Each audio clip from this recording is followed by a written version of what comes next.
Hi, want to know how to fix mobile data issues on your Xiaomi Redmi 13C?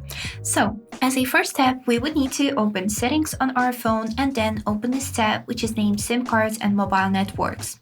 Here, if you have two SIM cards in your phone, you would need to click on the SIM card that you are using for mobile data. If we will scroll down here, you can see that for mobile data, I have the SIM card 2, so I'll choose the second one.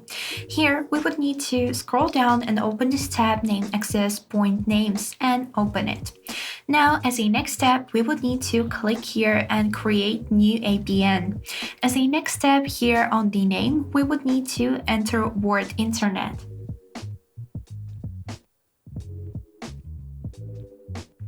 Now we need to click OK, and as a next step here on the APN tab, we also need to enter word internet. Now we click also OK, and this is it. We have successfully created our new APN and we can go back. We click OK, and this is it. Now we got our new APN, we would need to switch to it.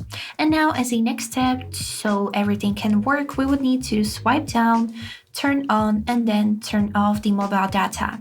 Now if we will turn it on, everything should work again. I hope this video was helpful for you and thank you for watching.